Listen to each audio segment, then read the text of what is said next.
நம்மளில் சில பேர் ரொம்ப தைரியமாக இருப்பாங்க. நாம் கூட சொல்கிறது உண்டு, அந்த ஆளுகிட்ட வர்றதுக்கு எமன் கூட பயப்படுவான் அப்படின்னு சொல்கிறது உண்டு. தைரியசாலிகளை நெருங்கிறதுக்கு எமன் பயப்படுவான் அப்படின்னு சொல்கிறது உண்மை தான். அது பொய் இல்லை. மன வலிமை இருக்குது பாருங்கள், அது மனுஷனை காப்பாற்றும். இது மருத்துவ ரீதியான உண்மை. உடல் கோளாறுகள் மன ஆரோக்கியத்தை பாதிக்கும். மன எழுச்சி, மன போராட்டம் இதெல்லாம் உடல் இயக்கத்தில் மாறுதலை உண்டாக்குது. சில வகையான நோய்களுக்கும் மனசுக்கும் இருக்கிற சம்பந்தம் என்னங்கிறத பற்றியெல்லாம் இப்போ ஆராய்ச்சி பண்ணுறாங்க.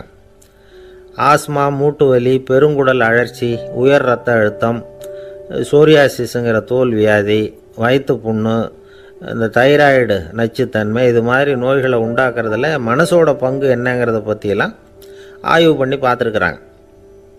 எதுக்கு எடுத்தாலும் சோர்ந்து போகிறது, தோண்டு போகிறது, இப்படிப்பட்ட மனவாகு, அதோட யாரும் நமக்கு உதவ முடியாது அப்படிங்கிற மனோபாவம், கைவிடப்பட்ட மனநிலைமை, இதெல்லாம் நோயோட தீவிரத்தை ரொம்ப அதிகரிக்க செய்யுதான். இவங்கெல்லாம் அந்த கைகால் வலிக்குது, உடம்பு அசதியாக இருக்குது, தூக்கம் வரல, முதுகு வலிக்குது, உடம்புல உணர்ச்சி குறையுது, கை கால் விரல்லாம் மரத்து போகுது, இப்படி ஏதாவது சொல்லிக்கிட்டு டாக்டர்களை தேடி வந்துக்கிட்டு இருப்பாங்க. நெஞ்சு வலி யாருக்கு வருது தெரியுமா? பதற்றம், போட்டி மனப்பான்மை, அளவுக்கு அதிகமான வேகம், துடிப்பு, பேராசை, இதுலேயும் கட்டுப்பாடு, நேரம் தவறாமை, அப்புறம் இதெல்லாம் உள்ள மனவாக உள்ளவங்க இருக்கிறாங்கல்ல, அவங்க பெரும்பாலும் நெஞ்சு வலிக்கு ஆளாயிடுறாங்களாம். ஃப்ரீட்மேன் அப்படிங்கிறவர் நிறைய ஆராய்ச்சியெல்லாம் பண்ணி பார்த்துட்டு இதை உறுதிப்படுத்தியிருக்கிறார். அவர் பண்ணின ஆராய்ச்சியில் என்னெல்லாம் தெரிய வந்தது தெரியுமா? பொறுப்பு அதிகம் உள்ளவங்களுக்கு கண்டிப்பாக இரத்த அழுத்தம் வரும், அதிகமாக இருக்குமா. அதே மாதிரி கண்டிப்பாக இருக்கிறாங்கல்ல, அவங்களுக்கும் இரத்த அழுத்தம் அதிகரிக்குமா. இரத்த அழுத்தம் தனக்கு அதிகமாக இருக்குங்கிறத தெரிஞ்சுக்கிட்டவங்க தலைவலி, மயக்கம், இந்த தலை சுத்தல், அசதி, இது மாதிரியான உணர்வுகளை அவங்களுக்கு வந்துடும், அது மாதிரி உணர்வு. ஆனால் உண்மை என்ன தெரியுமா? இதெல்லாம் இரத்த அழுத்தத்தினால இல்லை. இரத்த அழுத்தம் கட்டுப்பாட்டுக்குள்ளே இருந்தால் கூட இவங்க இப்படி நினைக்கிறாங்களாம். இதுக்கு காரணம் மனசு தான் அப்படிங்கிறார் அவர். சில பேர் எப்படி தெரியுமா? ஒருத்தர் மாரடைப்பால் இறந்து போனார் அப்படின்னு கேள்விப்பட்டால் போதும், இறந்து போகிறதுக்கு காரணம் இதயம்தான் அப்படிங்கிற பீதியால், இதய தளர்ச்சி அப்படிங்கிற மனநோயால் பாதிக்கப்படுறார்.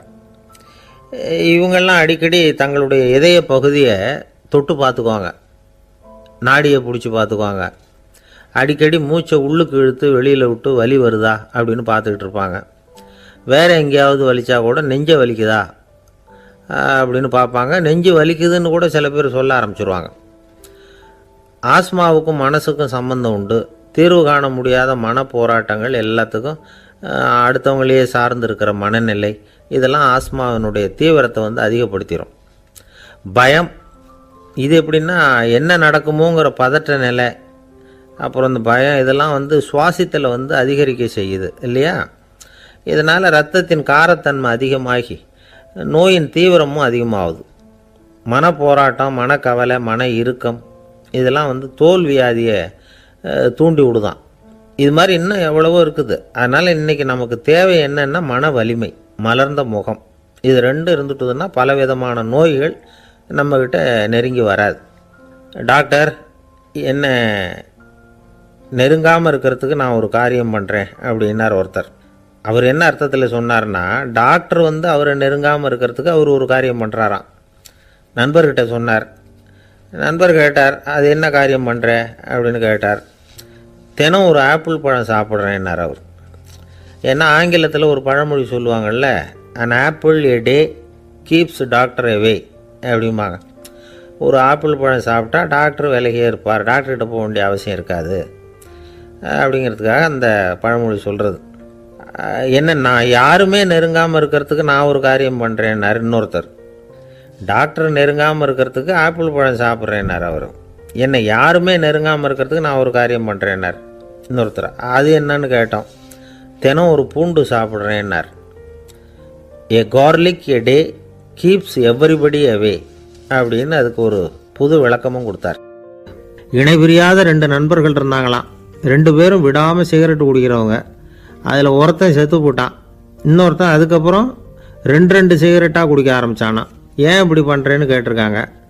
நான் ஒரு சிகரெட்டு தான் குடிக்கிறேன், செத்து போன என்னுடைய ஃப்ரெண்டு இருக்கானே, செத்து போனவன், அவனுக்காக இன்னொரு சிகரெட்டு குடிக்கிறேன் அப்படின்னு நானா. இது ரொம்ப ஆபத்து, விட்டுடு அப்படின்னு சொல்லியிருக்காங்க. சரின்னு ஒத்துக்கிட்டான். ஆனால் அதுக்கப்புறமும் ஒரு சிகரெட் வீதமாக குடிச்சிக்கிட்டே இருந்தான். சிகரெட்டு பழக்கத்தை நீ இன்னும் விடலையான்னு கேட்டாங்களாம். அந்த பழக்கத்தை நான் எப்போ விட்டுட்டேன், இப்போ நான் குடிக்கிறது என் ஃப்ரெண்டுக்காக அப்படின்னு நானா. இவங்கெல்லாம் எப்படி திருந்துறது? Subscribe Hello TV Tamil. ஒரு மனுஷனை பார்த்து என்கிட்ட வாலாட்டாதே அப்படின்னு சொன்னா அவன் நம்மகிட்ட ஏதோ வம்புக்கு வர்றான்னு அர்த்தம். ஒரு நாயை பார்த்து யாரும் என்கிட்ட வாலாட்டாதே அப்படின்னு சொல்றது இல்லை. ஏன்னா நாய் வாலாட்டுனா அது நம்மகிட்ட தன்னுடைய நன்றியை தெரிவிக்கிறதாக நினச்சிக்கிட்டு இருக்கிறோம். ஆனால் அது அப்படி இல்லை அப்படின்னு சொல்கிறாங்க அது சம்பந்தமான நிபுணர்கள்.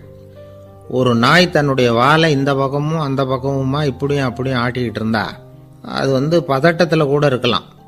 நாய் நட்பாக இருந்தாலும் வாலாட்டும், ஆத்திரத்தில் இருந்தாலும் வாலாட்டும், கோபத்தில் இருந்தாலும் வாலாட்டும், குழப்பத்தில் இருந்தாலும் வாலாட்டும், மகிழ்ச்சியாக இருந்தால் கூட அது வாலாட்டும். அதை நாம் தப்பாக புரிஞ்சுக்கிட்டு அதுக்கிட்ட போய் மாட்டிக்கக்கூடாது. நாயை பற்றி எனக்கு நல்லா தெரியும் அப்படின்னு சொல்கிறவங்க கூட அதுக்கிட்ட கடி வாங்கிட்டு நிற்கிறது உண்டு. நிபுணர்கள் என்ன சொல்கிறாங்க தெரியுமா? எப்போவுமே நாய்கள் திடீர்னு கடிச்சு விடுறதில்ல, கடிக்கிறதுக்கு முன்னாடி சில அறிகுறிகளை காட்டும்.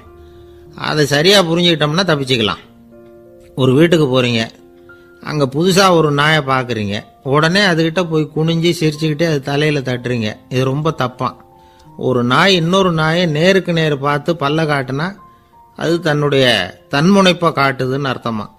உன்னை விட நான் பெரியவன் அப்படின்னு சொல்லுதுன்னு அர்த்தம். அதனால் நீங்கள் அது மாதிரி கிட்ட போய் சிரிக்கிறோம் அப்படின்னு நினச்சிக்கிட்டு பல்ல காட்டினா உங்களையும் எதிரியாக நினச்சிரும். இன்னொரு விஷயம் என்னென்னா, தலையில் தட்டுனா நாய்க்கு பிடிக்காது. அது தன்னை அடக்கிறதாகவும் அச்சுறுத்துறதாகவும் நினச்சிக்கிட்டு இருக்கும். சரி, அப்படின்னா புதுசாக ஒரு இடத்துல அல்லது வீட்டில் நாய்க்குட்டியை பார்த்தா என்ன பண்ணுறது? நீங்கள் சும்மா இருங்க, அதுவாக கிட்ட வரட்டும். அதுக்கப்புறம் அதுக்கிட்ட கனிவாக பேசுங்க. கண்ணம், மார்பு, தோல் இங்கெல்லாம் தட்டலாம், தப்பு இல்லையா? தலையில் தான் தட்டப்படாதான். ஒரு நாய் உங்களை நோக்கி ஓடி வருது, நீங்களும் ஓடுனா அது துரத்த ஆரம்பிச்சிடும். அசையாமல் சில மாதிரி நின்றுடுங்க, அது கிட்ட வராது. அதுக்கு ஆர்வம் இல்லாமல் போயிடும். ஒரு தெருவில் சின்ன பிள்ளைங்க நிறைய பேர் விளையாடிக்கிட்டு இருக்கிறாங்க. அப்போ சில நாய்கள் அங்கே ஓடி வருது.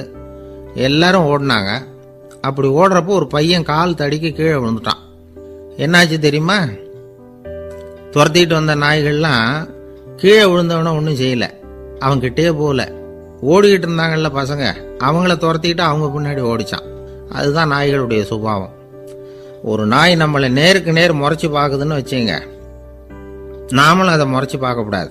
நாம் வேற பக்கம் எங்கேயாவது பார்க்க ஆரம்பிச்சிடணும். ஒரு நாய் கோபமாக இருந்ததுன்னா அதோட வால் உறுதியாக நேராக நிற்கும். ஒரு நாய் பணிந்து போனால் அல்லது பயந்து போனால் அது தன்னோட வாலை காலுக்கு நடுவில் வச்சுக்கும். ஒரு நாய் நம்மளை பார்த்து பயந்து நிற்குதுன்னு வச்சுங்க, அதனால் நமக்கு ஆபத்து இல்லைன்னு நினச்சிடக்கூடாது. உங்களை பார்த்துட்டு ஒரு நாய் ஒடுங்குச்சுன்னா நீங்கள் விலகி போயிடணும் அப்படின்னு அது நினைக்குது. நிறைய பேர் பயந்து போன நாயால் கடிபடுறாங்க. இவன் நம்மளை விட பெரிய ஆள், மாட்டிக்கிட்டோம், வேற வழி இல்லை அப்படிங்கிற நினப்பில் தான் நாய் கடிக்க ஆரம்பிக்குதான். இதே மாதிரி சங்கிலியால் கட்டி போடப்பட்டிருக்கிற நாயும் ஆபத்தானது தான். தொடர்ந்து கட்டி போட்டிருந்தா காலப்போக்கில் அது ஒரு மாதிரி ஆகிடும். நாய் குழந்தைகளை கடிக்காது அப்படின்னு சில பேர் சொல்லுவாங்க. அதுவும் ஒரு தவறான நம்பிக்கை. அதனால் சின்ன குழந்தைகளை தனியாக நாயோட விளையாட விடக்கூடாது. ஆகக்கூடி நாயை பற்றி நிறைய விஷயம் புரிஞ்சுக்க வேண்டியிருக்குது. ஒருத்தர் தன்னுடைய நண்பர் வீட்டுக்கு போயிருந்தார். அவசியம் எங்கள் வீட்டில் சாப்பிட்டுட்டு தான் போகணும் அப்படின்னு ரொம்ப அன்பாக சொல்லிவிட்டார். அதை மீற முடியல இவரால். சரின்னு உட்காந்துட்டார். சாப்பாடு போட்டாங்க, சாப்பிட ஆரம்பித்தார். அவங்க வீட்டில் கட்டி போட்டிருந்த நாய்க்குட்டி இவர் சாப்பிட்றத முறைச்சி பார்த்துது. ஏன் இப்படி என்ன அது முறைச்சி பார்க்குது உங்கள் வீட்டு நாய்க்குட்டி அப்படின்னு அவர் கேட்டார். அப்போ அவங்க சொன்னாங்களாம், அதுக்கிட்ட ஒரு கெட்ட பழக்கம்ங்க, தன்னோட தட்டில் யார் சாப்பிட்டாலும் அது அப்படி தான் முறைச்சி பார்க்கும் அப்படின்னாரா அவர். ஒரு குரங்கும் கழுதையும் நண்பர்கள், எங்கே போனாலும் சேர்ந்தே போவாங்க வருவாங்க. அப்போ அந்த கழுதை கொஞ்சம் கவலையோடு பேச ஆரம்பிச்சுதான். அதோ பாரு, அங்கே ஒரு புதர் தெரியுது இல்லையா, இந்த புதருக்குள்ளே ஒரு சிங்கம் இருக்குது. அந்த பக்கமாக நான் போகிறப்போ வர்றப்போலாம் அது என்கிட்ட வம்பு வளர்க்குது, தகராறு செய்யுது, என் மேலே பாயுது, என்னை தாக்குது. ஏன்னு தெரியல அப்படின்னுது. இதை கேட்டதும் அந்த குரங்கு சொல்லிச்சு, இனிமேல் கவலைப்படாத, இந்த தடவை நான் உன்னை காப்பாற்றுறேன்னுது. அதுக்கப்புறம் ஒரு நாள் அந்த குரங்கும் கழுதியும் அந்த புதர் பக்கமாக போய்கிட்டு இருந்தாங்க. எதிர்பார்த்தது மாதிரியே நடந்தது. அந்த சிங்கம் எதிரில் வந்தது, கழுதியை பார்த்தது, உடனே அது மேலே பாய ஆரம்பிச்சுட்டுது. அவ்வளவுதான். உடனே இந்த குரங்கு என்ன பண்ணிச்சு தெரியுமா? கிடுகிடுன்னு ஒரு மரத்து மேலே ஏறி உட்காந்துக்கிட்டுது. அங்கே உட்காந்துக்கிட்டு கீழே அந்த கழுதியும் சிங்கமும் போடுற சண்டையை வேடிக்கை பார்க்க ஆரம்பிச்சுட்டுது. கொஞ்ச நேரம் கழித்து அடிபட்ட காயத்தோடு அந்த கழுதை மெதுவாக நடந்து வந்தது. குரங்கும் மெல்ல மரத்தை விட்டு கீழே இறங்கிச்சு. இப்போ கழுதை கேட்டுது, என்னை காப்பாத்துறேன்னு சொல்லிவிட்டு காலை வாரி விட்டுட்டியே, நீ பாட்டுக்கு மரத்து மேலே ஏறி உட்காந்துக்கிட்டே, அது நியாயமானது. குரங்கு பரிதாபமாக அதை பார்த்துது. நான் மரத்து மேலே இருந்து நீங்கள் 2 பேரும் சண்டை போட்டதை பார்த்துக்கிட்டு தான் இருந்தேன்.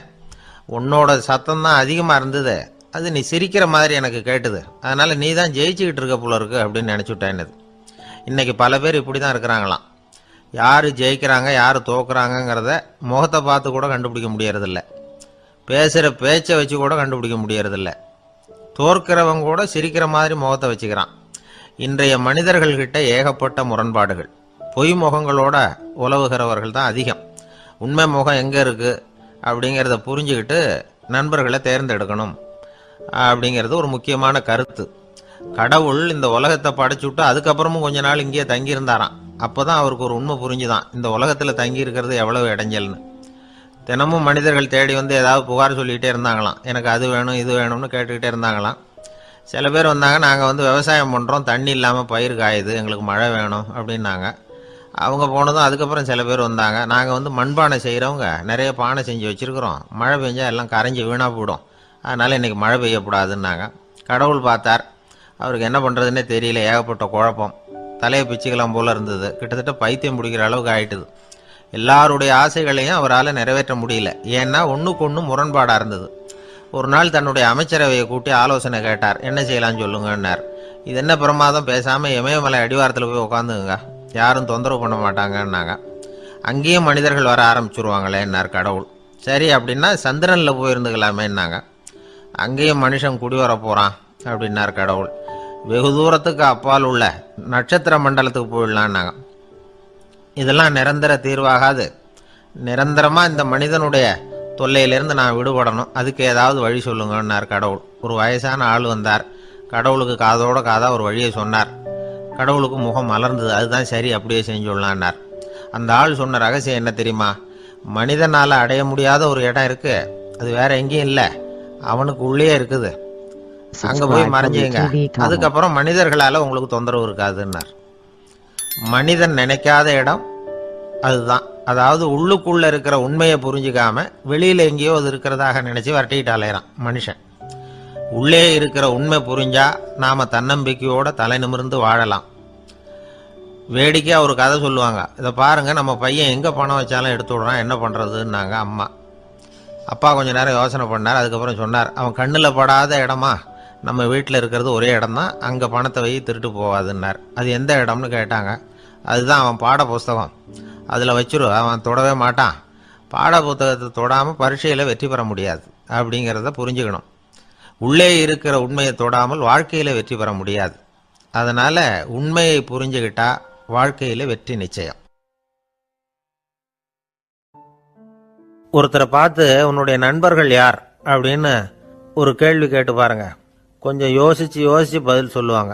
அவங்ககிட்டயே உன்னுடைய எதிரிகள் யார் அப்படின்னு கேளுங்க, கடகடன்னு ஒப்பிச்சிருவாங்க. நம்ம மனசு இருக்க, அது எப்படின்னா நம்ம நண்பர்களை விட எதிரிகளை அது நல்லா ஞாபகத்தில் வச்சுக்கும். இது ஒரு ஆச்சரியமான உண்மை. உங்களால் நண்பர்களை மறந்துட முடியும், ஆனால் எதிரிகளை மறந்துட முடியாது. இது ஒரு வேடிக்கையான நிலைமை தான். அழகான தருணங்களை நாம் ஏன் மறந்துடுறோம்? இது இயற்கை. ஏன்னா நம்ம மனசு மலர்களை கவனிக்கிறதில்ல, அதில் இருக்கிற முள்ளை தான் கவனிக்குது.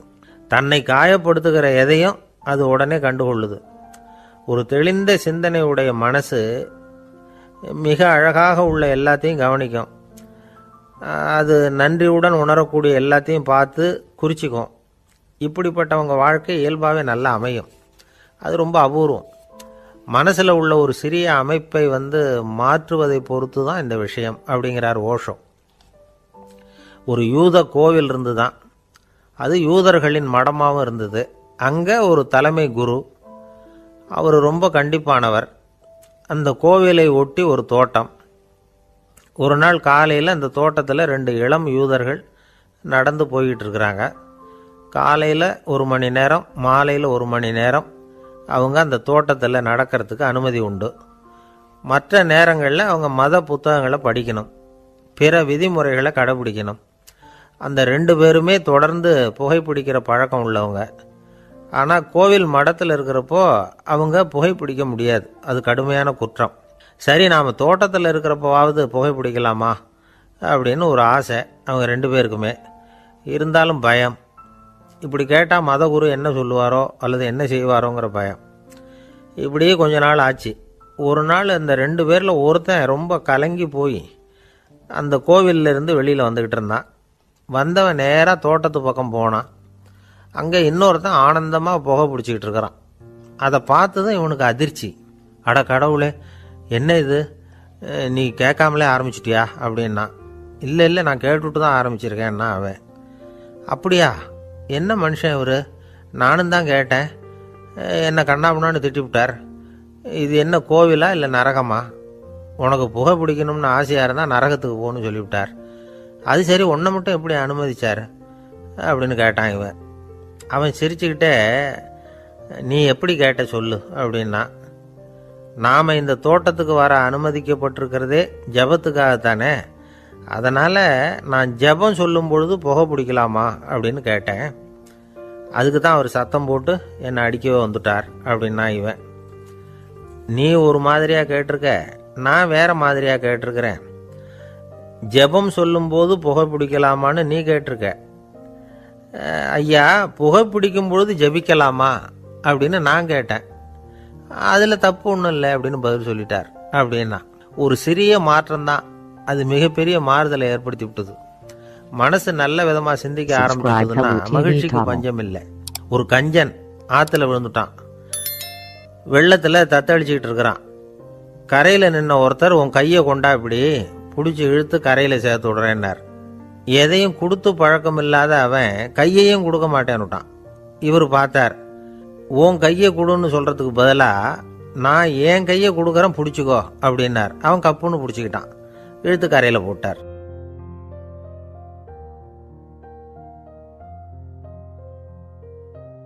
ஜப்பானில் உள்ள ஒரு புத்த விகாரை, அங்கே ஒரு வயசான பௌத்த குரு தங்கியிருக்கிறார். ஒரு நாள் ராத்திரி கடுமையான குளிர், அவரால் தாங்க முடியல. பார்த்தார், மரத்தில் செஞ்ச புத்த சிற்பங்கள் அங்கே நிறைய இருந்தது. அதில் ஒன்றை எடுத்து அதுக்கு தீ மூட்டி அந்த நெருப்பில் குளிர் காஞ்சிக்கிட்டு இருக்கிறார். மர சிற்பம் தீ வச்சதும் படபடன்னு வெடிக்க ஆரம்பிச்சுட்டுது. அந்த சத்தத்தை கேட்டதும் அந்த புத்த விகாரையின் குருக்கள் வெளியில் ஓடி வந்தார். இவர் ஆனந்தமாக குளிர் காஞ்சிக்கிட்டு இருக்கிறார். அவரால் பொறுத்துக்க முடியல. தெருவில் தெரிஞ்சுக்கிட்டு இருந்த அந்த பெரியவரை இங்கே தங்க அனுமதித்ததே அவர் தான்.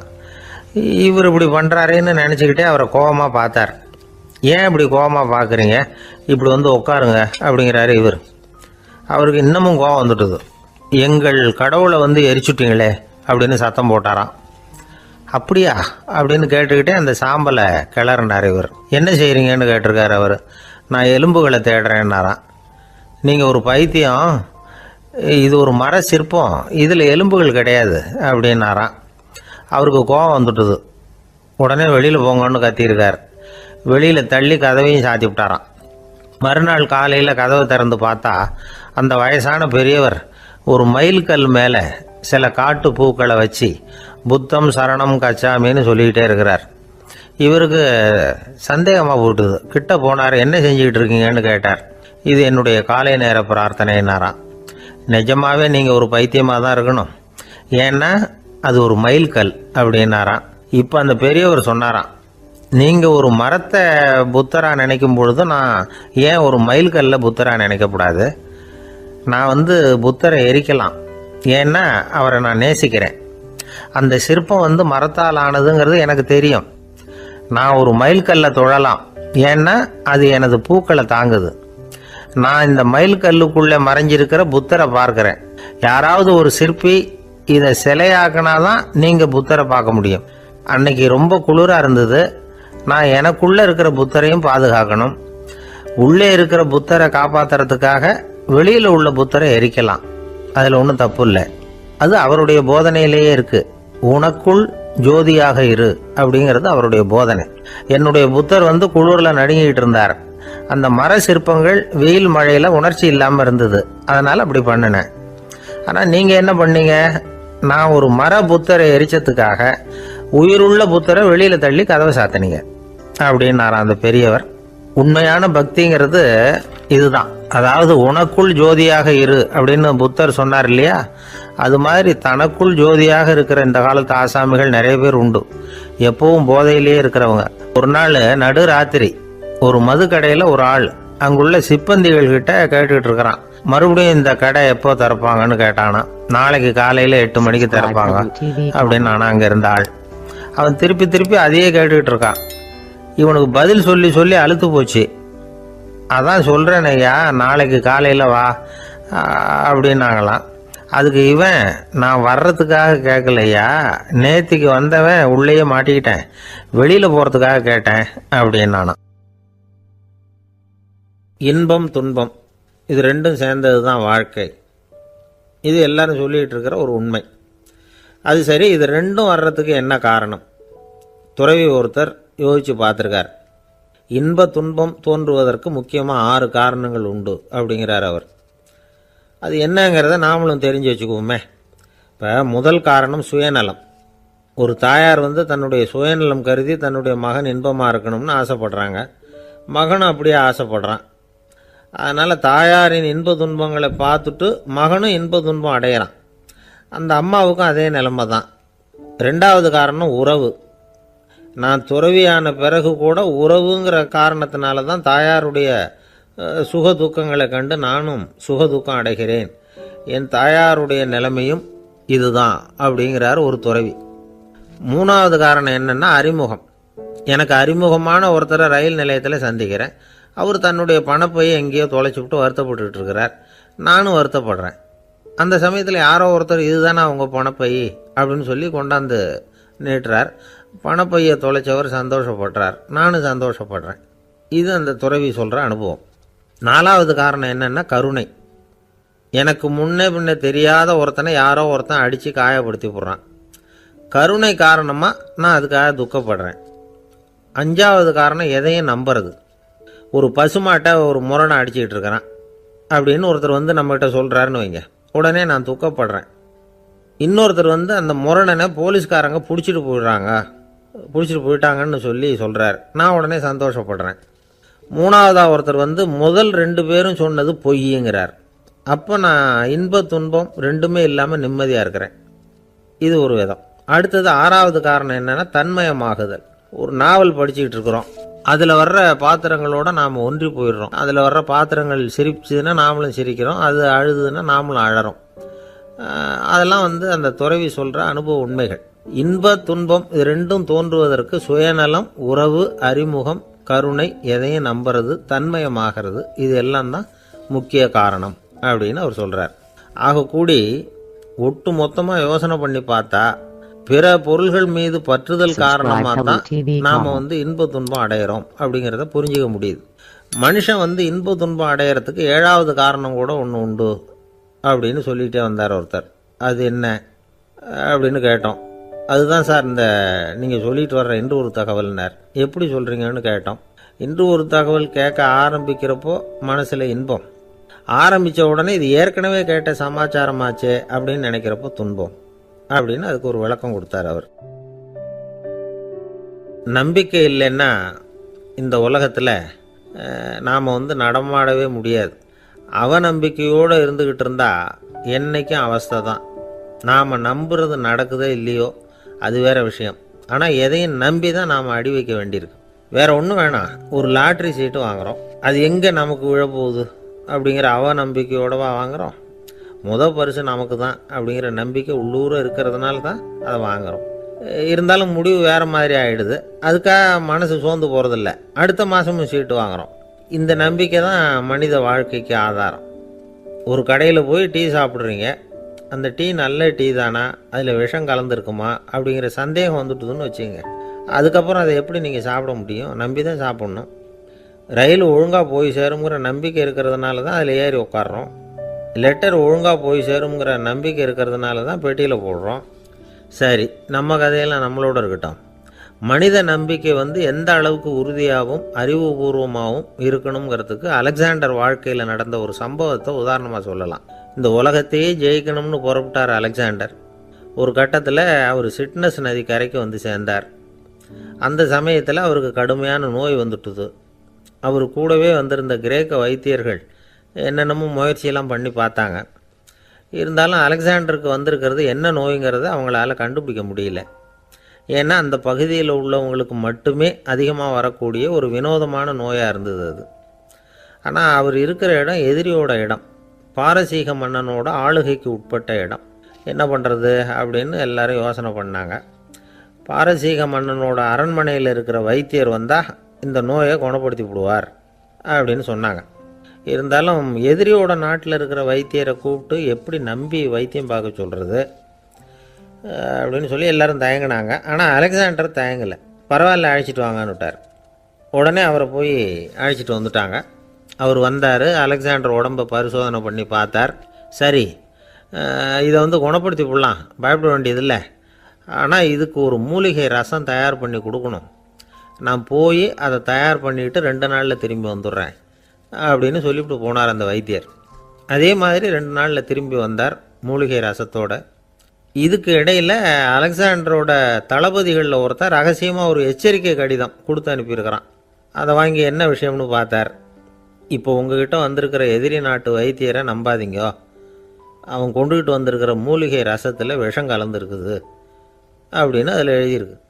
அதை பார்த்தார் அலெக்சாண்டர். இருந்தாலும் கொஞ்சம் கூட அலட்டிக்கலை. வைத்தியர் கொடுத்த மருந்தை வாங்கி கடகடன்னு குடிச்சுட்டு அதுக்கப்புறம் அந்த கடிதத்தில் இருந்த விஷயத்தை அந்த வைத்தியர்கிட்ட சொன்னார். வைத்தியர் திகைச்சு போயிட்டார்.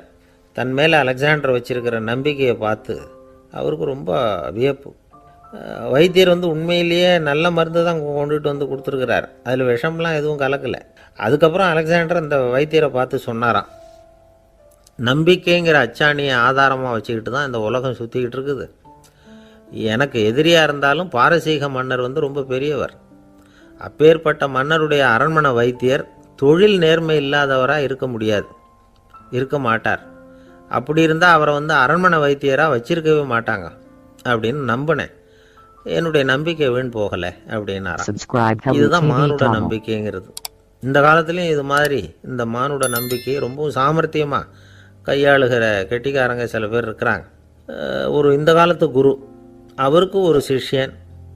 குரு முன்னாடி அந்த சிஷ்யன் ரொம்ப பணிவாக நின்று, குருவே, உங்கள் கையால் விஷத்தை கொடுத்தாலும் அதை வாங்கி மடமடன்னு குடிச்சிருவேன் அப்படின்னா. உன்னுடைய குரு பக்தியை மெச்சினேன் அப்படின்னார் குரு. அதுக்கு அந்த சிஷ்யன், அப்படி இல்லை குருவே, உங்ககிட்ட சிஷ்யனாக இருக்கிறத விட உங்கள் கையால் விஷத்தை வாங்கி குடிச்சு விடுறது ரொம்ப நல்லது, அதனால தான் அப்படி சொன்னேன் அப்படின்னா. சில பேரை இப்படி சொல்கிறது உண்டு, அடுத்தவங்களை அனுசரித்து நடந்துக்க தெரியல, அவன் என்ன சார் மனுஷன் அப்படிம்பாங்க. சக மனிதர்களோட எப்படி பழகிறது அப்படின்னு தெரியாததுனாலேயே பல பேர் இன்னைக்கு சங்கடப்பட்டுக்கிட்டு இருக்கிறாங்க. வசதி வாய்ப்பெல்லாம் சரியாக இருக்கும், ஆனால் வாழ்க்கை சரியாக இருக்காது. இன்னொருத்தர்கிட்ட எப்படி பேசுறது பழகிறதுங்கிறது தெரியாததுனால தான் இந்த அவஸ்தை. சரி, இந்த அவஸ்தை இல்லாமல் வாழறது எப்படி? இதுக்கு அனுபவசாலிகள் சில வழிமுறைகளை சொல்கிறாங்க. அதெல்லாம் என்னென்னங்கிறத இப்போ தெரிஞ்சுக்குவோம். முதல்ல நம்ம நாக்கு நம்ம கண்ட்ரோலில் இருக்கணும். வார்த்தைகளை கொட்டிவிட்டு அதுக்கப்புறம் அள்ள முடியாமல் கிடந்து கஷ்டப்படக்கூடாது. எப்படி பேசுகிறோங்கிறதும் முக்கியம், பேசுகிறப்ப எப்படி முகத்தை வச்சிருக்கிறோங்கிறதும் முக்கியம். அன்பாக பேசினாலும் நல்லாயிருக்கும். அப்படி பேசுகிறப்ப ஆதரவாக அவர் தோள் மேலே ஒரு கையை போட்டுக்கிட்டு பேசினா இன்னமும் நல்லாயிருக்கும். 2வது விஷயம், இன்னொருத்தர்கிட்ட பேசுகிறப்ப வாக்குறுதிகளை அள்ளி வீசக்கூடாது. கொடுக்குற வாக்குறுதி குறைச்சலாக இருக்கணும். அப்படி கொடுத்த வாக்குறுதியை கண்டிப்பாக நிறைவேற்றணும். நாம் ஒருத்தரை பாராட்டுறோம் அல்லது அவரை பற்றி அபிப்பிராயம் சொல்கிறோம்னா அது ஆக்கப்பூர்வமாக இருக்கணும். நம்ம பாராட்டு அல்லது விமர்சனம் அடுத்தவருடைய முன்னேற்றத்துக்கு உதவுறது மாதிரி இருக்கணும். நாம் சொல்கிறத கேட்டுட்டு அவன் தலையில் கையை வச்சுட்டு உட்காந்துடக்கூடாது. எப்பவும் உற்சாகமாக இருக்கணும், முகம் மலர்ச்சியாக இருக்கணும். மனுஷன் இருந்தால் வருத்தம், கவலை, ஏமாற்றம் எல்லாம் இருக்க தான் செய்யும். அதெல்லாம் மனசில் இருக்கட்டும். அந்த வருத்தமும் கவலையும் ஏமாற்றமும் சேர்ந்துக்கிட்டு நம்ம முகத்தில் இருக்கிற மலர்ச்சியை மூடி மறைக்கிறதுக்கு நாம் இடம் கொடுத்துடக்கூடாது. எந்த விஷயத்தை பற்றி யாருக்கிட்ட பேசினாலும் வெளிப்படையாக பேசணும். திறந்த மனசோட பேசணும். மூடி மறைச்சி முன்னு மூங்கிக்கிட்டு இருக்கக்கூடாது. இன்னொருத்தர்கிட்ட பேசுகிறப்போ விவாதம் பண்ணுங்க, அது தப்பு இல்லை. ஆனால் வாதாடிக்கிட்டு இருக்கக்கூடாது. அதாவது என்ன சொல்கிறாங்கன்னா, டிஸ்கஸ் பண்ணலாம், ஆர்கியூ பண்ணக்கூடாதான். நம்மக்கிட்ட இருக்கிற நல்ல குணங்களை நாம் எடுத்து சொல்லிகிட்டு இருக்கக்கூடாது. அந்த நல்ல குணங்களே நம்மளை பற்றி எடுத்து சொல்லணும். அது மாதிரி நடந்துக்கணும். அதே மாதிரி அடுத்தவங்க கிட்ட உள்ள கெட்ட குணங்களை பற்றி அவசியம் இல்லாமல் நாம் பேச வேண்டியதில்லை. உங்களை பற்றி யாராவது தப்பாக பேசுகிறாங்களா, அப்படி அவங்க பேசுகிறதுல உண்மை இல்லையா அப்படின்னா அதை நீங்கள் பொருட்படுத்த வேண்டியதில்லை, விட்டுடலாம். அது தானாக போயிடும். ஒரு 4-5 பேரோட பேசிக்கிட்டு இருந்தீங்கன்னா எல்லாருக்கும் முக்கியத்துவம் கொடுங்க. யாரையும் அலட்சியப்படுத்தாதீங்க. தமாஷா பேசலாம். ஆனால் அவங்க தமாஷ் அடுத்தவங்களை கேலி பண்ணுறதா இருக்கக்கூடாது. நமக்கு கிடைக்க வேண்டியது கிடைக்கலையே அப்படிங்கிற தவிப்பு நம்மக்கிட்ட இருக்கக்கூடாது. அது தேவையில்லை. உங்கள் செயல்பாடுகள் தெளிவாக இருக்கட்டும். பாராட்டு தானாக அவங்கள தேடிட்டு வரும். இன்னொரு மனுஷனுடைய மனசில் கௌரவமான ஒரு இடத்த பிடிக்கணும்னா நாம் இந்த குணத்தையெல்லாம் நம்மக்கிட்ட வளர்த்துக்கணும். இதெல்லாம் அனுபவசாலிகள் சொல்லியிருக்கிற குறிப்புகள். இந்த குறிப்புகளை சரியாக புரிஞ்சுக்கணும். அது முக்கியம். தப்பாக புரிஞ்சுக்கிட்டா என்ன ஆகும் தெரியுமா? இதை கேளுங்க. ஒருத்தர் வந்தார். சார், அடுத்தவங்க தோள் மேலே கையை போட்டுக்கிட்டு அன்பாக பேசணும்னு சொன்னீங்க. அப்படிதான் பேசினேன். அவரு முதுக கூட தட்டி கொடுத்தேன். என் வேலை போயிட்டுது சார், வீட்டுக்கு அனுப்பிச்சுட்டாங்க அப்படின்னார். யாருக்கிட்ட அப்படி பேசுனீங்கன்னு கேட்டோம். என் முதலாளி கிட்ட சார் அப்படிங்கிறார் ரொம்ப சோகமா. இந்த உலகத்துல உண்மையாவே வேதாந்தம் பேசுறவங்களும் உண்டு. உள்ளுக்குள்ள வேற மாதிரி இருந்துகிட்டு வெளியில வேதாந்தம் பேசுறவங்களும் உண்டு. ஒரு ஆள் இருந்தார். அவரு ஒரு கடை வச்சு வியாபாரம் பண்ணிக்கிட்டு இருந்தார். மகா கஞ்சன். யாருக்கும் எந்த உதவியும் செய்ய மாட்டார். எச்சில் கையென்ன ஈர கையை கூட உதற மாட்டார். அப்படிப்பட்ட மனுஷன். அந்த ஊருக்கு ஒரு முனிவர் வந்துகிட்டு இருந்தார். வருஷத்துக்கு ஒரு தடவை வருவார். ஒரு நாள் 2 நாள் இருப்பார், அப்புறம் போயிடுவார். அந்த முனிவர் வர்றப்போலாம் இந்த ஆள் எழுந்திரிச்சு ஓடி போய் அவரை வரவேற்பான். ரொம்ப பெரிய வேதாந்தி மாதிரி அவர்கிட்ட பேசிக்கிட்டு இருப்பான். காயமே இது பொய், வெறும் காற்றடைத்த பையும்மா, தர்மம் தலைகாக்கும்மா. பணம் என்ன சார் பணம், இன்னைக்கு ஒருத்தன் கையில இருக்கும், நாளைக்கு ஒருத்தன் கையில இருக்கும், எல்லாம் மாயம். எனக்கு தான் இன்னமும் இந்த சம்சார பந்தத்திலிருந்து விடுபடுறதுக்கு நேரம் வரலேம்மா. அந்த முனிவரும் இந்த ஆள் இப்படி சொல்றதை கேட்ட உடனே, ஏப்பா அப்படி சொல்ற, இப்ப கூட நீ சரின்னு சொல்லு, உனக்கு தீட்சை கொடுத்து இதுல இருந்து விடுபடுற ஞானத்தை போதிக்கிறேன் பார். உடனே அந்த ஆள் என்ன சொல்லுவான் தெரியுமா? ஐயோ சாமி, இப்போ அது எப்படிங்க முடியும்? பிள்ளைங்கள்லாம் சின்ன சிறுசுங்க, அதுகளுக்கெல்லாம் ஒரு கல்யாணம் காட்சின்னு செஞ்சு கடமையை முடிச்சுட்டா நீங்க சொல்றபடி செஞ்சு விடலாமா. சரின்னு முனிவர் போயிடுவார். அடுத்த வருஷம் வருவார். இவன் வழக்கம் போல வேதாந்தம் பேசுவான். சரி தீட்சை கொடுக்குறேன் வா அம்பார். பேரம்பேத்தியை பார்க்கணும், கோர்ட்டில் கேஸ் ஒன்று இருக்குது, அது முடியணும் அப்படின்னு தயங்க ஆரம்பிச்சிருவான். எல்லாம் சொல்லுவான், ஆனால் குடிக்கிறதுக்கு தண்ணி கூட கொடுக்க மாட்டான். ரொம்ப வருஷம் கழித்து மறுபடியும் ஒரு நாள் அந்த ஊருக்கு முனிவர் வந்தார். இவன் கடைக்கு வந்தார். அப்புறம் அங்கே கல்லாவில் நம்ம ஆள் இல்லை. அவன் புள்ள தான் உட்காந்துருக்கிறான். அப்பாவை போலவே புள்ளையும் எழுந்திரிச்சு ஓடியாந்து முனிவரை வரவேற்றான். அப்பா எங்கன்னு விசாரிச்சார் முனிவர். ஐயோ அதை ஏன் கேட்குறீங்க சாமி, உங்ககிட்ட தீட்சை வாங்கி இந்த சம்சார பந்தத்திலேருந்து விடுதலை பெறணும்னு சொல்லிக்கிட்டே இருப்பார். அது நிறைவேறாமலே போய் சேர்ந்துட்டார். போன மாதம் ஒரு நாள் திடீர்னு நெஞ்சு வலிக்குதுன்னார். அவ்வளவுதான், போட்டுன்னு போயிட்டார் அப்படின்னு புலம்புனான் பையன். இதை கேட்டதும் முனிவர் சிரிச்சாரான். அவன் எங்கடா போவான், உன் அப்பா எங்கேயும் போகல, இதோ வாழை ஆட்டிக்கிட்டு உன் காலடியிலே இருந்துகிட்டு இருக்கான் பார் அப்படின்னு சொல்லி அங்கே நின்றுக்கிட்டு இருந்த ஒரு நாயை சுட்டி காட்டினாரான். என்ன சாமி சொல்றீங்க அப்படின்னு ஆச்சரியமா கேட்டிருக்கான் பையன். உடனே முனிவர் அந்த நாயோட தலையில ஒரு தட்டு தட்டி பேசுறா அப்படின்னாரான். உடனே அந்த நாய் வேதாந்தம் பேச ஆரம்பிச்சுட்டு தான். காயமே இது போய் வெறும் காற்றடைத்த பைய அப்படின்னு தான். முனிவர் சொன்னார், அடே இப்பவும் ஒன்றும் கெட்டு போகல, நீ விரும்புனா சொல்லு, உனக்கு தீட்சை கொடுத்து என் பின்னாடியே அழைச்சிட்டு போயிடுறேன், அங்கே அழைச்சிட்டு போய் உனக்கு ஞானத்தை போதிக்கிறேன், வர்றியா அப்படின்னு கேட்டிருக்காரு. உடனே அந்த நாய் சொல்லிச்சான், ஐயோ அதை ஏன் கேட்குறீங்க சாமி, நான் உண்ணாம தின்னாம ஏராளமான சொத்து சேர்த்து வச்சுட்டேன். என் பிள்ளைங்க அதோட பெருமை தெரியாம ராத்திரி நேரம்லாம் கதவை திறந்து போட்டுட்டு தூங்கிடுவாங்க. அதனால இப்படி நாயா பிறந்து ராத்திரி பகலாக சுற்றி சுற்றி காவல் காத்துட்டு கிடக்கிறேன். இப்போ எப்படி சாமி வர முடியும் அப்படின்னு கேட்டுதான். அறியாமையிலேயே சுகம் கண்டு இப்படி இருக்கிற ஆளுங்களுக்கு எப்படி விடுதலை கிடைக்கும், எப்போ விடுதலை கிடைக்கும் அப்படின்னு கேட்குறார் தசாவதானி, திருக்குறள் பேர் ராமையா. அவர் கேட்கறது நியாயம் தானே. இந்த காலத்து பையன் ஒருத்தன் அப்பா கிட்ட சொன்னான், அப்பா இன்னைக்கு நான் ₹1 மிச்சப்படுத்தி விட்டேன் அப்படின்னு. நானும் அப்படியா, என்னடா பண்ணேன்னு கேட்டிருக்காரு அப்பா. டவுன் பஸ்ஸில் ஏறாமல் அது பின்னாடியே ஓடியாந்தேன், ₹1 மிச்சம் தானே அப்படின்றான். அட பாவி, ஒரு ஆட்டோ பின்னாடி ஓடியாந்துருந்தா 10 ரூபா மிச்சமாயிருக்குமே, வேஸ்ட் பண்ணிட்டியே அப்படின்னாராம் அந்த அப்பா.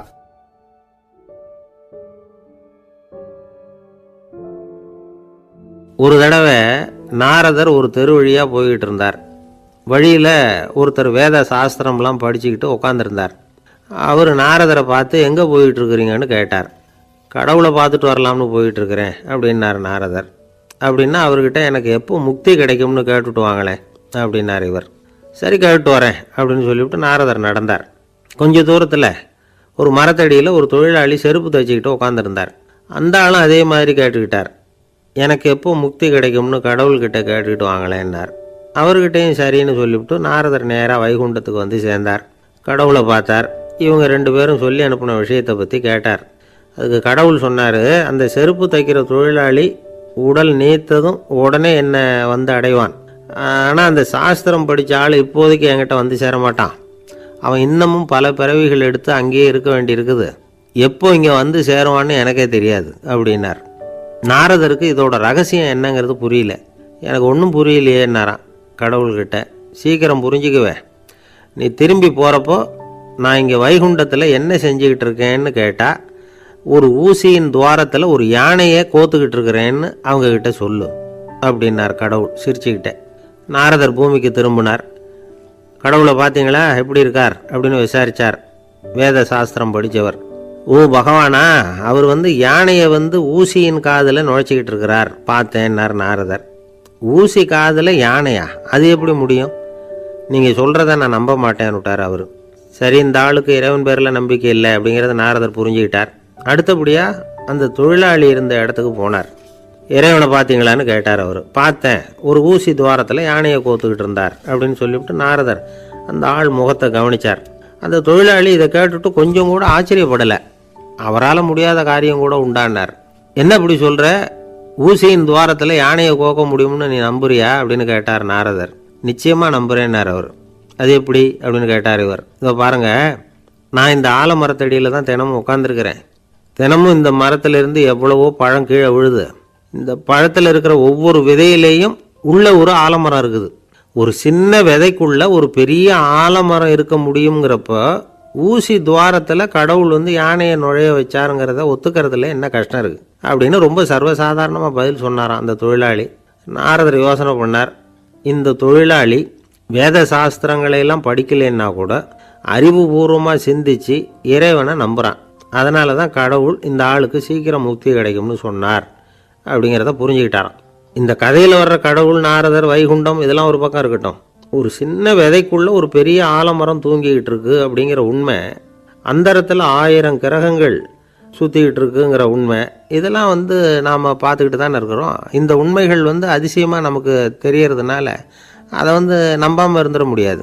இயற்கையை பரிபூர்ணமாக நம்புங்கள், அந்த நம்பிக்கையே நம்ம வாழ்க்கைக்கு ஆதாரம் அப்படிங்கிறத விளக்கறதுக்காக தான் இந்த கதை. இந்த காலத்தில் நம்ம பிள்ளைங்களுக்கெல்லாம் இது மாதிரி நம்பிக்கை அதிகமாகவே இருக்குது. ஒரு நாள் ஒரு சின்ன பையன்கிட்ட கேட்டேன், ஏன்பா கடவுள் ஒரு பானைக்குள்ளே ஒரு யானையை நுழைய வச்சுட்டாருன்னு சொன்னால் அதை நீ நம்புவியா அப்படின்னு கேட்டோம். நம்புவேன் சார், அது ஒன்றும் பெரிய அதிசயம் இல்லைன்னா. எப்படிறான்னு கேட்டோம். எப்படின்னா அந்த பானை அந்த யானையை விட பெருசாக இருந்திருக்கும், அவ்வளவுதான் அப்படின்னு சொல்கிறான். பக்தின்னு சொல்கிறோம் இல்லையா, அது 3 வகைப்படும் அப்படிங்கிறார் ஒரு பெரியவர். அது என்ன 3 வகைன்னா, தெய்வ பக்தி, அடியார்கள் பக்தி, குரு பக்தி. அடியார் பக்தியை விட தெய்வ பக்தியை விட குரு பக்தி தான் ரொம்பவும் சிறந்ததுங்கிறார் அவர்.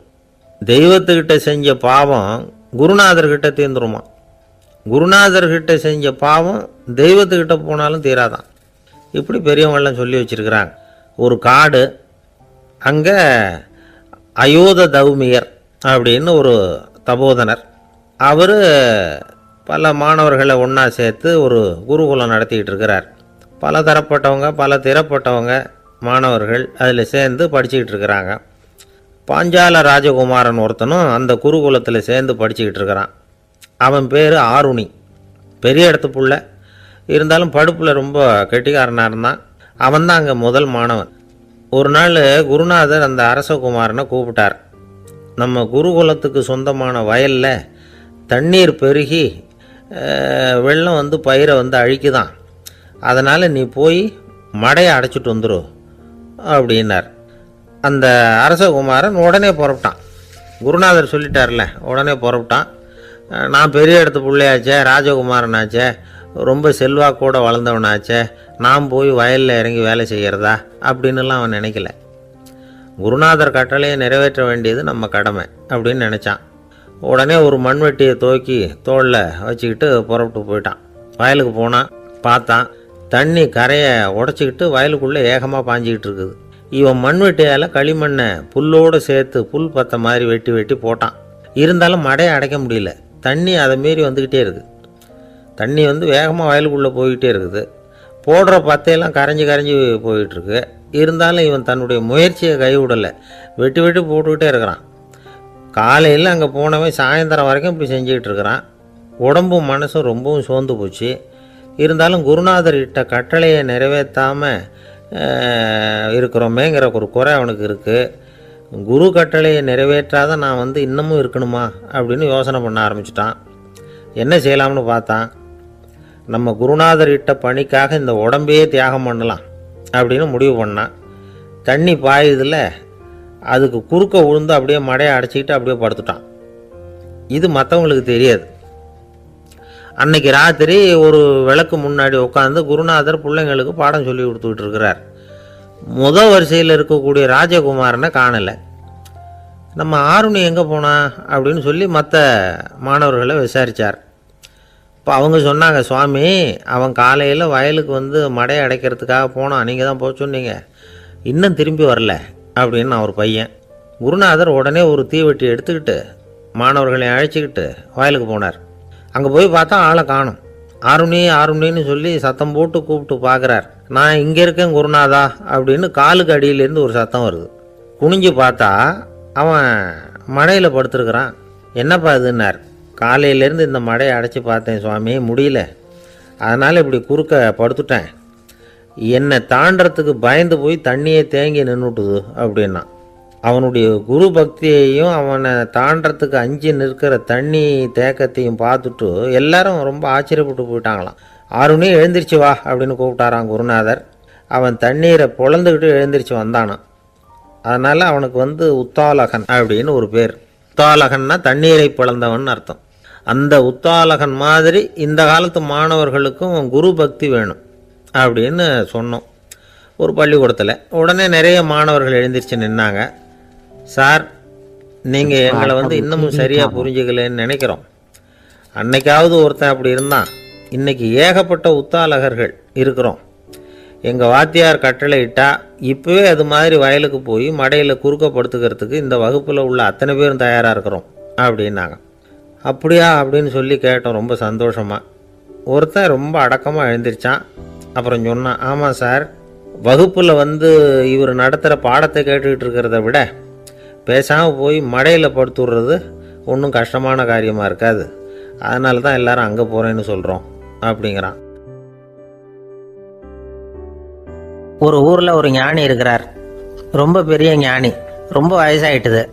கடைசி காலத்தில் அவர்கிட்ட சில பேர் வந்தாங்க. உங்கள் குரு யார் அப்படின்னு கேட்டாங்க. அவர் நிமிர்ந்து பார்த்தார். எனக்கு ஆயிரக்கணக்கான குருமார்கள் உண்டு, அவங்க பேரெல்லாம் சொல்லணும்னா இந்த காலம் பத்தாது, ஆனால் முக்கியமான ஒரு 3 பேரை பற்றி மட்டும் உங்களுக்கு சொல்கிறேன் அப்படின்னாராம். அப்புறம் சொன்னார், அந்த 3 பேரில் ஒருத்தன் ஒரு திருடன். ஒரு சமயம் ஒரு பாலைவனம் வழியாக நான் போய்கிட்டு இருந்தேன். அப்போது வழி தவறி போய் ஒரு கிராமத்துக்கு போயிட்டேன். அது இருட்டு நேரம், நடு ராத்திரி, ஊரே உறங்கி போச்சு. அந்த நேரத்தில் ஒரு ஆள் மட்டும் ஒரு வீட்டு சுவத்தில் ஏதோ பண்ணி உள்ளே நுழையிறதுக்கு முயற்சி பண்ணிகிட்டு இருக்கிறான். அவங்கிட்ட போய் நான் இன்னைக்கு இங்கே எங்கே தங்க முடியும் அப்படின்னு கேட்டேன். அதுக்கு அவன், இந்த ராத்திரி வேளையில் அது ரொம்ப சிரமம், ஒரு திருடனோட உங்களால் தங்க முடியும்னா நீங்கள் என்னோட தங்கலாம் அப்படின்னா. நான் அவங்க கூட 1 மாதம் தங்கியிருந்தேன். ஒவ்வொரு நாள் ராத்திரியும் இப்போ நான் என்னுடைய வேலைக்கு போகிறேன், நீங்கள் ஓய்வு எடுத்துக்கோங்க அப்படின்னு சொல்லிவிட்டு போவான். அவன் திரும்பி வந்த உடனே உனக்கு ஏதாவது கிடைச்சிதான்னு நான் கேட்பேன். அதுக்கு அவன், இன்னைக்கு ராத்திரி ஒன்றும் இல்லை, நாளைக்கு மறுபடியும் முயற்சி பண்ணுவேன் அப்படின்பா. எப்பவும் அவன் நம்பிக்கை இழந்ததே கிடையாது, எப்பவும் சந்தோஷமாகவே இருப்பான். நானும் ரொம்ப காலமாக தியானம் பண்ணிக்கிட்டே இருந்தேன். ஒன்றுமே நடக்கலை. ஆனால் நான் என்ன பண்ணேன் தெரியுமா? மனசு வருத்தப்படும், நம்பிக்கை இழந்துருவேன். அப்போல்லாம் அந்த திருடனுடைய விடாமுயற்சி தான் ஞாபகத்துக்கு வரும். அதனால் அந்த திருடன் எனக்கு ஒரு குரு. என்னுடைய 2வது குரு யாருன்னா அது ஒரு நாய். இது எப்படின்னா, ஒரு சமயம் எனக்கு ரொம்ப தாகமாக இருந்தது. ஒரு நதியை நோக்கி போய்கிட்டு இருந்தேன். அப்போ ஒரு நாயும் வந்தது.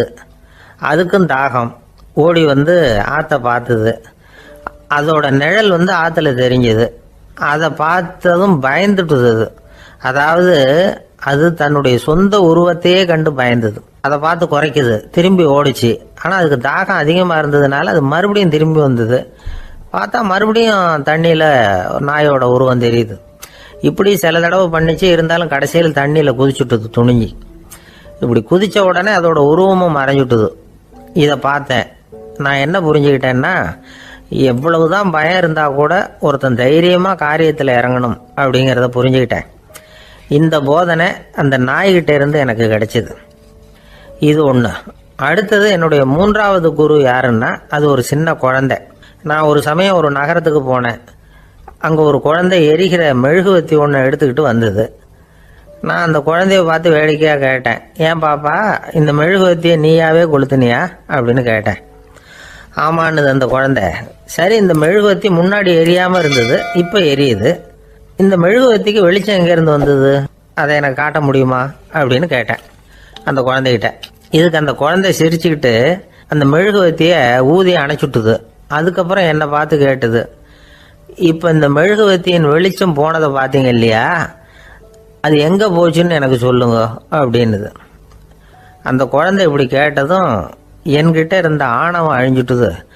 நான் படித்ததெல்லாம் அந்த வினாடியில் சுக்கு நூறாக போயிட்டுது. என்னுடைய முட்டாள்தனத்தை நான் உணர்ந்தேன் அப்படின்னு இவ்வளவும் அந்த ஞானி விவரமாக சொன்னாராம். அதனால் நாம் இன்னார்கிட்ட இருந்து தான் இதை கற்றுக்கணுங்கிறது இல்லை, யாருக்கிட்ட இருந்தும் எதையும் கற்றுக்கலாம். நம்மால் ஒருத்தன் ஒரு நாய் வளர்த்துக்கிட்டு இருந்தான். அந்த நாய்க்கு வால் கிடையாது. யாரோ ஏற்கனவே வெட்டி எடுத்துட்டாங்க. இந்த நாய் தான் சார் எனக்கு குரு, அதுகிட்டே இருந்து கூட நான் பாடம் கற்றுக்கிட்டு இருக்கிறேன் அப்படின்னா. அப்படி என்ன கற்றுக்கிட்டேன் இந்த வால் இல்லாத நாய்கிட்டே இருந்து அப்படின்னு கேட்டோம். நாம் யாருக்கிட்டையும் வாலாட்டக்கூடாது அப்படிங்கிற பாடத்தை அதுகிட்டே இருந்து தான் நான் கற்றுக்கிட்டேன் அப்படின்னா. ஒரு ஊரில் ஒரு துறவி இருந்தார், புத்த சமய துறவி. அந்த ஊர் மன்னன் அவரை பற்றி கேள்விப்பட்டிருக்கான். ஒரு நாள் புறப்பட்டு போனான். துறவியின் பாதங்களை தொட்டு வணங்கினான். அதுக்கப்புறம் சொன்னான், ஐயா, நான் உங்களை அரண்மனைக்கு அழைச்சிட்டு போகிறதுக்காக வந்திருக்கிறேன். இனிமே நீங்கள் இங்கே எதுக்கு இருக்கணும் அப்படின்னானா. அவன் மனசுக்குள்ளே என்ன நினைப்புன்னா, இவர் எங்கே வர போகிறாரு, நான் ரொம்ப எளிமையானவன், எனக்கு எதுக்கு அரண்மனை வாசம்னு சொல்லி விடுவார் அப்படின்னு நினச்சிருக்கான். ஆனால் அந்த துறவி என்ன பண்ணார் தெரியுமா? அப்படியா, சரி போகலாம், வா, போய் உன் ரதத்தை கொண்டுட்டு வா, அரண்மனைக்கு போகும்பொழுது அதுக்கு தகுந்த மாதிரி ஆடம்பரமாக போகணும் அப்படின்னு விட்டாரான்.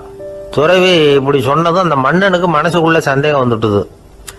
இவர் உண்மையிலேயே துறவி தானா, ஏமாத்து பேர் வழி மாதிரி தெரியுதே அப்படின்னு நினச்சிருக்கான். இருந்தாலும் இனிமேல் என்ன பண்ணுறது, சொல்லியாச்சு. ரதத்தை கொண்டுகிட்டு வந்தான். துறவி ஏறி உட்காந்தார். பக்கத்தில் ராஜா. அவர் ரொம்ப உற்சாகமாக வரார். இவன் ரொம்ப சோர்ந்து போய் வரான். துறவி மரத்தடியிலேயே வாழ்ந்து பழக்கப்பட்டவர், அரண்மனையில் எளிமையாக ஒரு இடத்துல உட்காந்துக்குவார் அப்படின்னு நினச்சான். ஆனால் அப்படி இல்லை. அரண்மனைக்கு வந்த உடனே அந்த துறவி அதை கொண்டுட்டு வா, இதை கொண்டுட்டு வான்னு சொல்லி உத்தரவு போட ஆரம்பிச்சுட்டார்.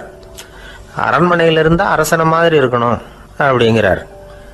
ராத்திரி பூரா சௌகரியமாக தூங்கினார். பகலில் அரண்மனை தோட்டத்தில் உலாவ வேண்டியது, நீச்சல் குளத்தில் குளிக்க வேண்டியது, இப்படியே பொழுது போக்கிட்டு இருக்கிறார்.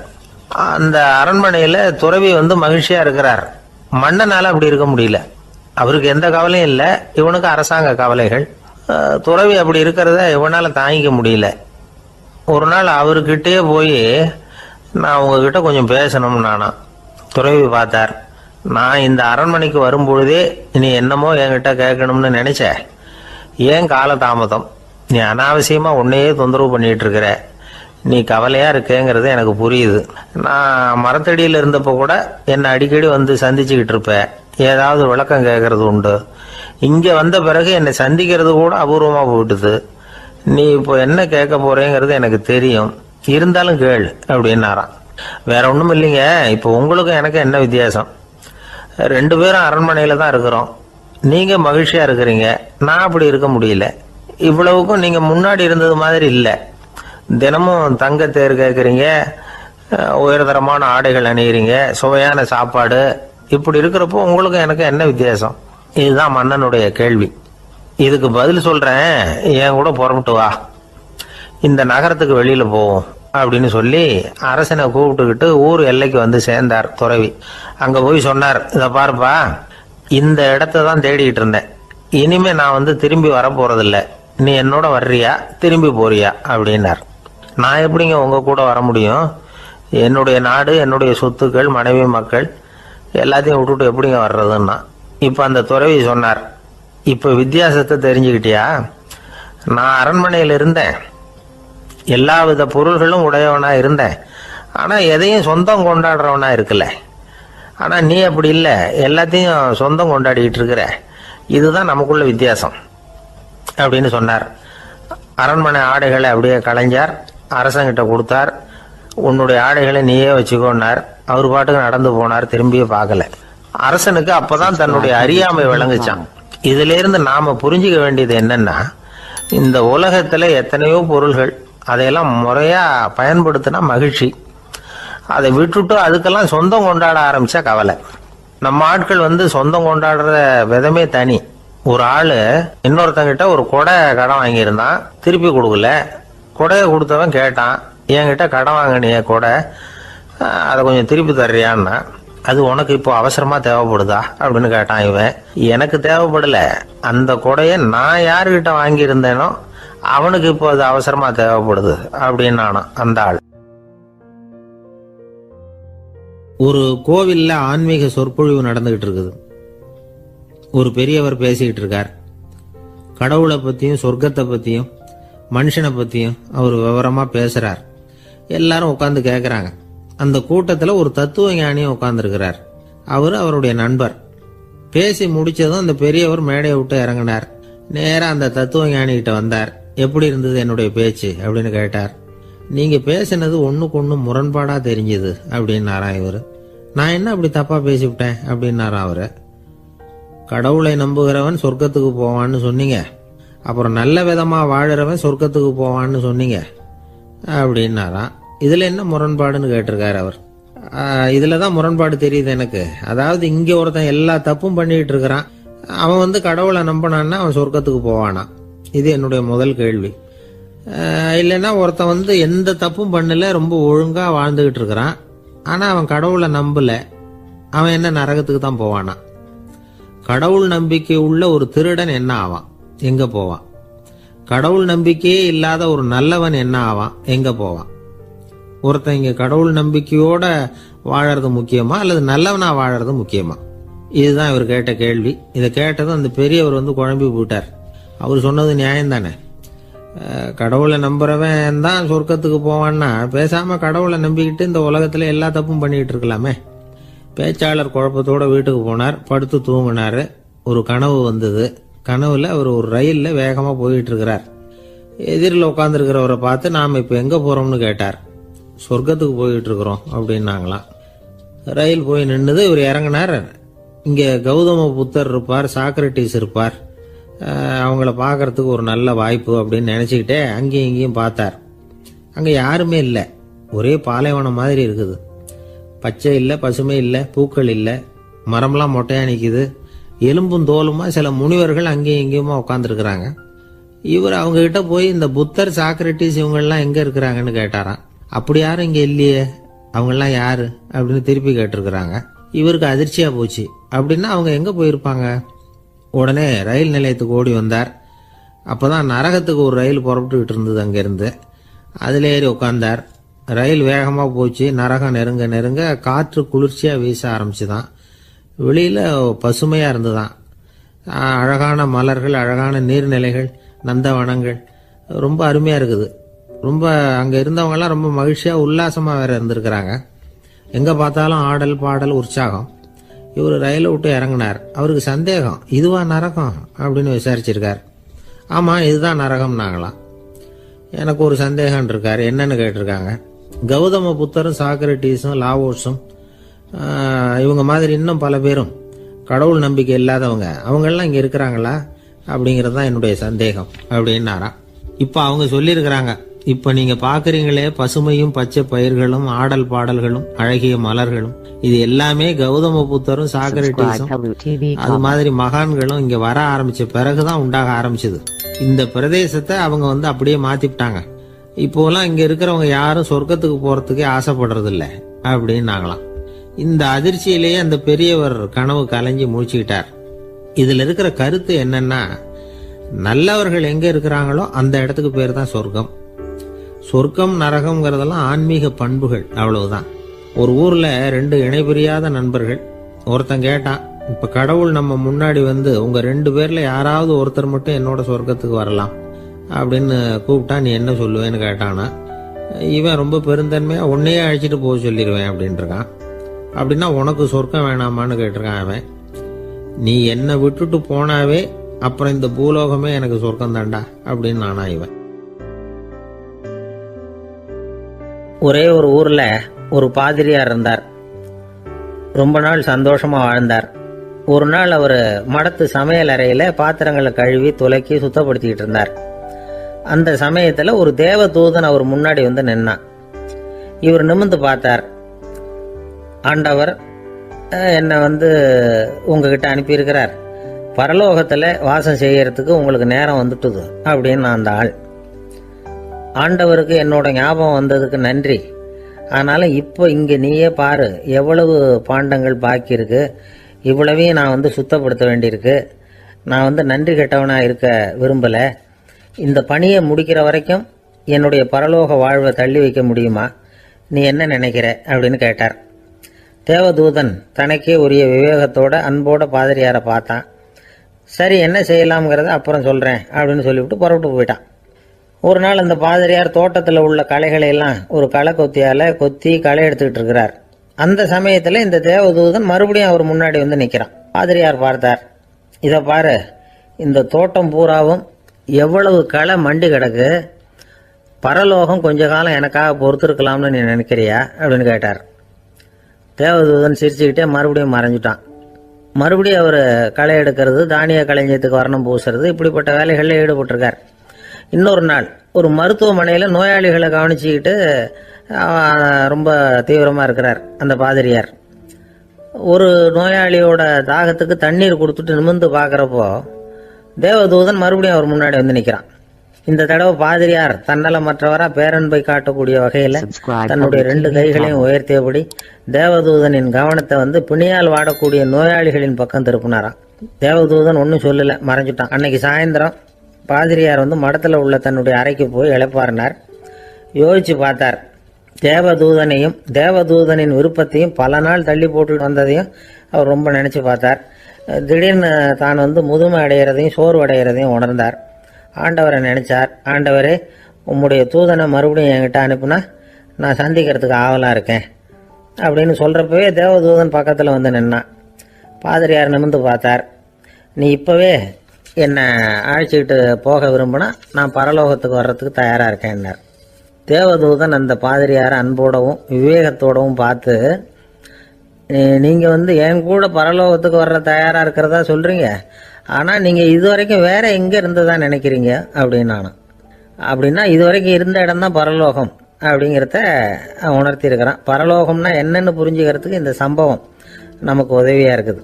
தொண்டு செய்கிறத விட பெரிய செயல் வேற எதுவும் இருக்க முடியாது.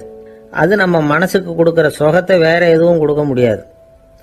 நாம் தொண்டு செய்கிற இடம் தான் அந்த புண்ணிய இடம். ஆனால் இந்த காலத்துல எல்லாம் நாம் வந்து தொண்டு செய்யணும்னு நினச்சி ஏதாவது ஆரம்பித்தா கூட அதை ஒரு மாதிரியாக சுற்றி நின்று வேடிக்கை பார்க்க ஆரம்பிச்சிடுறாங்க. ஒரு பெரியவர் அப்படித்தான் ஒரு தொண்டு செஞ்சுக்கிட்டு இருந்தார். ஒரு கோவில் கட்டிக்கிட்டு இருந்தாங்க. அதில் ஒரு இடத்துல ஒரு பலகையை வச்சு ஆணி அடிக்கிற வேலையை செஞ்சுக்கிட்டு இருந்தார் அந்த பெரியவர். ஒரு சின்ன பையன் அதை ரொம்ப ஊக்கமாக அக்கறையாக கவனிச்சுக்கிட்டு இருந்தான். பெரியவர் இதை கவனிச்சார். என்னப்பா பார்க்குற, உனக்கும் இது மாதிரி தொண்டு செய்யணும்னு ஆசையாக இருக்கா அப்படின்னு கேட்டார். அதுக்கு அந்த பையன் சொல்கிறான், அப்படி இல்லைங்க, நீங்கள் ஆணி அடிக்கிறப்போ கையில் சுத்தியால் அடிச்சுக்கிட்டா எப்படி துடிப்பீங்க, எப்படி கத்துவீங்கன்னு தெரிஞ்சுக்கிறதுக்காக அதை பார்க்கணும்னு ஆசை, அதுக்காக தான் காத்துக்கிட்டு இருக்கேன் அப்படின்னு. ஒரு ஊரில் ஒரு மன்னர் இருந்தார். அந்த ஊரில் அடிக்கடி சேவல் சண்டை நடக்கிறது வழக்கம். அரண்மனையில் ஒரு ஆள் இருந்தான். மன்னருக்காக அவன் ஒரு சேவல் வாங்கிட்டு வந்தான். சண்டை போடுறதுக்காக அந்த சேவலை தயார் பண்ணிட்டு இருந்தான். கொஞ்ச நாள் ஆச்சு. மன்னர் அந்த ஆளை கூப்பிட்டார். என்னப்பா சேவல் தயாராகிட்டுதா அப்படின்னு கேட்டார். இன்னும் அது தயாராகல மன்னா, இன்னும் வளரல, அதுக்கான தகுதி இன்னும் அதுக்கு வரல அப்படின்னா. எதனால் அப்படி சொல்கிறேன்னாரு. கோபம் ரொம்ப கடுமையாக இருக்குது அப்படின்னா. சரி அப்படின்னு விட்டுட்டார். மறுபடியும் கொஞ்ச நாள் ஆச்சு. இப்போ எப்படி நிலைமை, சேவல் தயாரா அப்படின்னார். இன்னும் இல்லை அரசே, மற்ற சேவல் எங்கேயாவது கூவுற சத்தம் கேட்டால் உடனே இது பரபரப்பாயிடுது. பக்கத்தில் ஒரு சேவலின் நிழலை கண்டா கூட இது பரபரப்பாயிடுது அப்படின்னா. சரி இன்னும் கொஞ்ச நாள் ஆகட்டும்னு விட்டுட்டார். கொஞ்ச நாள் ஆச்சு. இப்போ மறுபடியும் விசாரித்தார். இன்னும் நம்ம சேவலுக்கு அந்த தகுதி வரலமன்னா, போராட்ட உணர்வு அதுக்கு இன்னும் இருந்துக்கிட்டு தான் இருக்குது. உள்ளே மெதுவாக தான் எரிய ஆரம்பிச்சிருக்குது போராட்ட உணர்வு. அப்படி இருக்கக்கூடாது, அது பற்றி எரிய வேண்டாமா அப்படின்னா. இன்னும் கொஞ்ச நாள் ஆச்சு. இப்போ எப்படின்னு கேட்டார். இப்போ அவன் சொன்னான், மன்னா கிட்டத்தட்ட அது போருக்கு தயாராகிட்டுது அப்படின்னு நினைக்கிறேன்னா. எதனால் அப்படி சொல்கிற அப்படின்னு கேட்டார். மற்ற சேவலின் குரலை கேட்டால் அது அசைகிறதே இல்லை, ஒரு பொம்மை மாதிரி ஆயிடுது. அதுக்கு உள்ள ஒரு நுட்பமான விழிப்புணர்வு வந்துட்டுது. அதனால் அது அமைதியாக இருக்குது, மௌனமாக இருக்குது. இனிமேல் அதுக்கு இணையான சேவலே கிடையாது. வெற்றி பெற அது போராட வேண்டிய அவசியமே இல்லை. அதை பார்த்த உடனே எதிரி சேவல்கள் பயந்துட்டு ஓடி போடும் அப்படின்னு சொன்னானான். அந்த சேவலை வளர்த்தவர் சி சிங் சு அப்படின்னு பேர். இந்த சுசுகி சொன்ன கதையும் அது. ஞானிகள் என்ன சொல்கிறாங்க தெரியுமா? அந்த சேவலின் ரகசியத்தை நீயும் கற்றுக்கொள், நீ அப்படி ஆயிடு, சண்டை போடாமலே வெற்றிகள் பெறுகிற நுட்பத்தை புரிந்துகொள். இதுதான் ஞானிகள் உபதேசம். ஒரு குருக்கிட்ட ஒருத்தன் போயிருக்கிறான். எனக்கு சண்டை போட கற்றுக்கணுங்கன்னா அதுக்கு என்ன செய்யணும்னார். என்ன உங்கள் மாணவனாக சேர்த்துங்கண்ணா. சரி இப்போ உன்னுடைய பலம் என்னன்னு கேட்டிருக்கார். இப்போ நான் தனி ஆளாக இருந்து ஒரு 100 பேரை சமாளிப்பேன் நானா. சரி அப்படின்னா என்னுடைய மாணவனாக உன்னை சேர்த்துக்கிறேன்ருக்கார். சேர்த்துக்கிட்டார். 6 மாதம் பயிற்சி கொடுத்தார். அதுக்கப்புறம் இவனை கூப்பிட்டு கேட்டார், இப்போ உன்னுடைய திறமை எவ்வளவுன்னு. இப்போ நான் தனி ஆளாக இருந்து ஒரு 50 பேரை சமாளிப்பேன் நானா. இன்னும் உனக்கு பயிற்சி தேவைன்னாராம். தொடர்ந்து சில நுட்பங்களை எல்லாம் சொல்லி கொடுத்துருக்கிறார். 1 வருஷம் ஆச்சு. எல்லாத்தையும் கற்றுக் கொடுத்துட்டார்.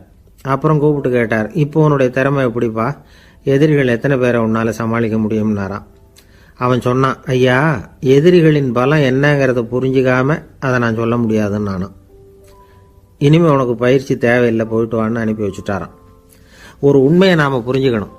அதாவது அடிக்கிறதுக்கு நமக்கு துணிச்சல் தேவையில்லை, அடிக்காமல் இருக்கிறதுக்கு தான் துணிச்சல் தேவை. அடித்தா திருப்பி அடிக்கிறவன் மன உறுதி உள்ளவன் இல்லை, அடித்தா திருப்பி அடிக்காமல் இருக்கிறான் பாருங்க, அவன் தான் மன உறுதி உள்ளவன். ஒருத்தன் தலை தெறிக்க வேகமாக ஓடிக்கிட்டு இருந்தானா. எங்கடா ஓடுற அப்படின்னா, எதுக்க வந்தவன். ஒரு